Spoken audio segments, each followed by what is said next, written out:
আসসালামু আলাইকুম বন্ধুরা, তোমরা সকলে কেমন আছো? আশা করি আল্লাহর রহমতে সকলে ভালোই আছো। আমি আলহামদুলিল্লাহ ভালো আছি। তো বন্ধুরা, আজকে আর একটা নতুন রেসিপি নিয়ে হাজির হলাম তোমাদের সাথে শেয়ার করব বলে। বন্ধুরা, থাম্বনেল দেখে বুঝতেই পেরেছো আজকে আমি কী রান্না শেয়ার করব।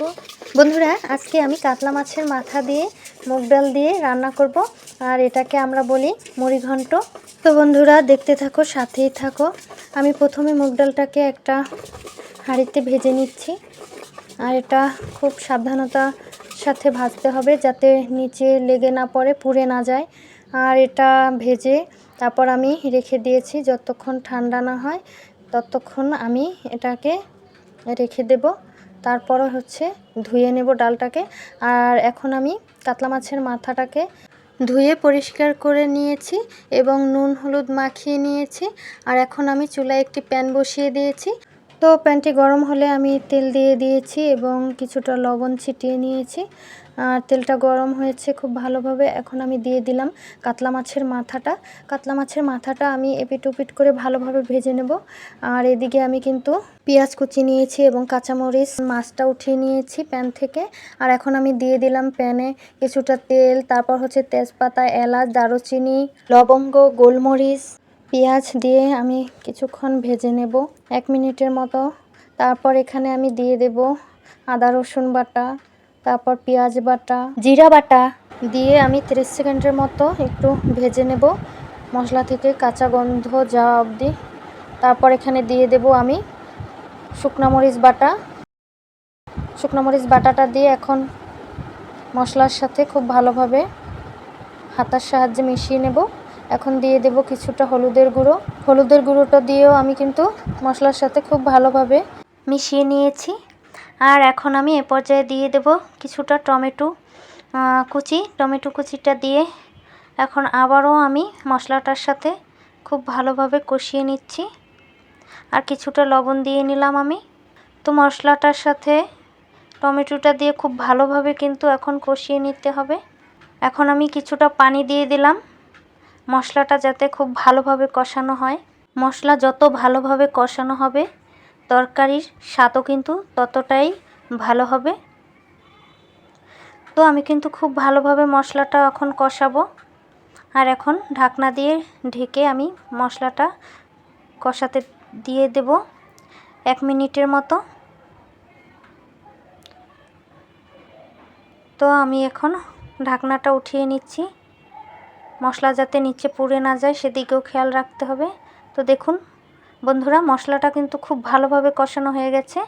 আর এই ডালটা কিন্তু আমি ভিজিয়ে রেখেছিলাম প্রায় 5 মিনিটের মতো, তারপর ধুয়ে নিয়েছি। আর ধুয়ে রাখা ডালটা কিন্তু এখন আমি সেই মশলা কষানোর মধ্যে দিয়ে খুব ভালোভাবে কষিয়ে নেব। তো বন্ধুরা, দেখতেই পাচ্ছ আমি কিভাবে মিশিয়ে নিচ্ছি মশলাটার সাথে ডালটা দিয়ে। আর এখন আমি দিয়ে দেব কাতলা মাছের মাথাটা। কাতলা মাছের মাথাটা দিয়েও একটু ভালোভাবে কষিয়ে নেব। তারপর আমি দিয়ে দেব এখানে ফুটানো পানি।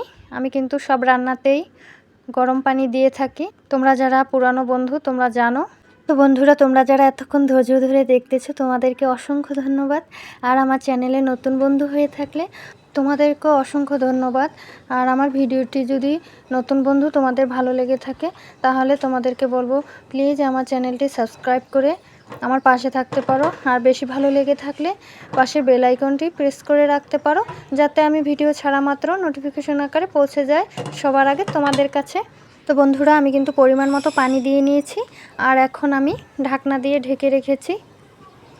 মাঝে মধ্যে একটু নেড়েচেড়ে দিতে হবে, যেহেতু মুগ ডাল নিচে লেগে পড়তে পারে। তো পুড়ে গেলে কিন্তু এই রান্নাটার স্বাদটা নষ্ট হয়ে যাবে। তাই মাঝে মধ্যেই আমি ঢাকনাটা তুলে চামচের সাহায্যে নেড়েচেড়ে দিচ্ছি। তো বন্ধুরা, দেখলে তো কত সহজেই আমি কাতলা মাছের মাথা দিয়ে মুগ ডাল দিয়ে মুড়িঘণ্টটা করে নিতেছি। তোমরাও এভাবে বাসায় ট্রাই করতে পারো যারা নতুন গৃহিণীরা আছো। বন্ধুরা, তোমাদের কাছে একটা অনুরোধ থাকবে, তোমরা যদি লাইক না দিয়ে থাকো তাহলে প্লিজ একটি লাইক করে দিয়ে তারপর ভিডিওটি কন্টিনিউ করো। আর তোমরা ভিডিওটি টেনে টেনে দেখবে না, সম্পূর্ণ দেখার অনুরোধ রইল। তো বন্ধুরা, আমার কিন্তু রান্নাটা প্রায় হয়ে আসছে। আর এখন আমি এখানে দিয়ে দিলাম কিছুটা সামান্য একটু গরম মশলা, জিরা ধনিয়ার গুঁড়ো আর হচ্ছে কিছুটা ঘি দিয়ে নিয়েছি। ঘিটা দিয়ে এখন আমি একটু নেড়েচেড়ে তারপরে আমি চুলার জালটা বন্ধ করে দেব। তো বন্ধুরা দেখলেই তো কত সহজেই মুগ ডালটা রান্না করলাম। কাতলা মাছের মাথা দিয়ে এই মুগ ডালের মুড়িঘণ্টটা দেখতেও যেরকম সুন্দর হয়েছে, খেতেও কিন্তু দারুণ হয়েছিল বন্ধুরা আজকের রেসিপিটা তোমাদের কাছে কেমন লাগলো অবশ্যই কমেন্টে জানাবে, ভালো খারাপ দুটোই জানাবে। আর ভালো লাগলে লাইক কমেন্ট শেয়ার করতে ভুলবে না। তো বন্ধুরা আজকের মতো এ পর্যন্তই, দেখা হবে নতুন অন্য কোনো ভিডিও নিয়ে। ততক্ষণ পর্যন্ত সবাই ভালো থেকো, সুস্থ থেকো। আল্লাহ হাফেজ।